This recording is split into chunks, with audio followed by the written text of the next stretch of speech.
Estávamos celebrando o Natal do Senhor.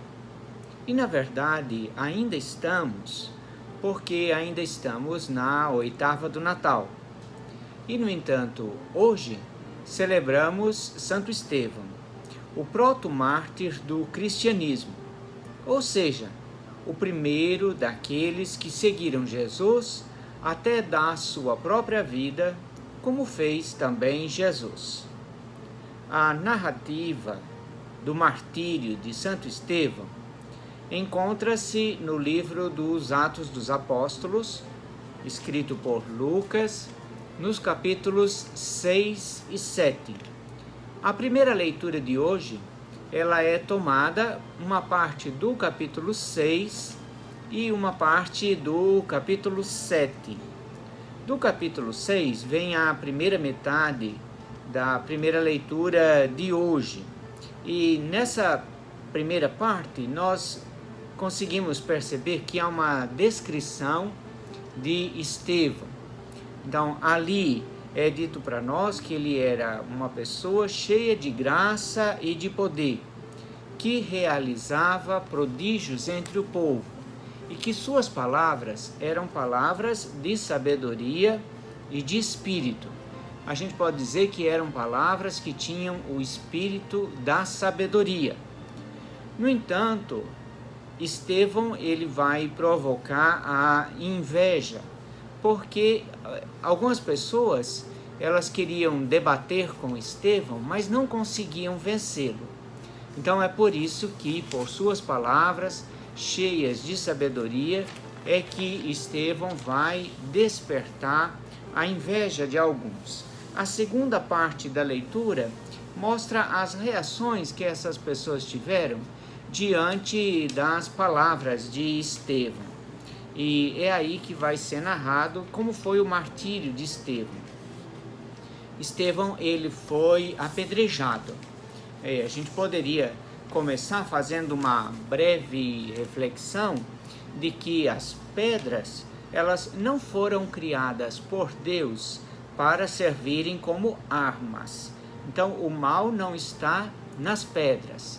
As pedras são criaturas de Deus que servem, inclusive, para que se faça moradia. Desde a pré-história, o homem construiu moradias com pedras.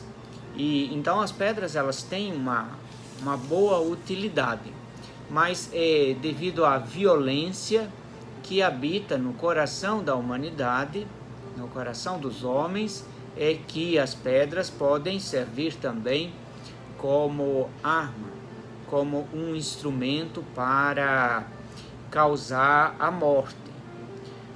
O evangelho que é tomado do dia de hoje, é um trecho do evangelho tomado do evangelho segundo Mateus, e Jesus ali ele fala sobre essas instruções que ele dá aos seus discípulos. É do capítulo 10 do evangelho segundo Mateus, a gente chama de discurso missionário, o discurso missionário de Jesus.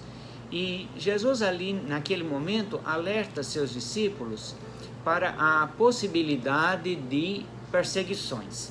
E ele diz assim: naquele momento não vos preocupeis com o que falareis, porque o Espírito dará a vós aquilo que deveis falar. Vamos então juntar esse evangelho com a primeira leitura e ver o que é que Estevão disse neste momento em que ele estava sendo martirizado. Então, o discurso de Estevão, ele diz assim: Senhor Jesus, acolhe meu espírito. Então a gente vai ver que nem mesmo nesse momento, que é o momento de sofrer o martírio, Estevão falou uma palavra, pronunciou uma palavra de condenação, uma palavra violenta. A violência não partiu dele, a violência partiu daqueles que o perseguiram e que o levaram até a morte. Então hoje, nesse tempo ainda que estamos vivendo, que é o tempo natalino, nesse dia de hoje em que celebramos o primeiro mártir do cristianismo, vamos então pedir a Deus, primeiramente, para que as nossas palavras sejam palavras de sabedoria e não palavras violentas.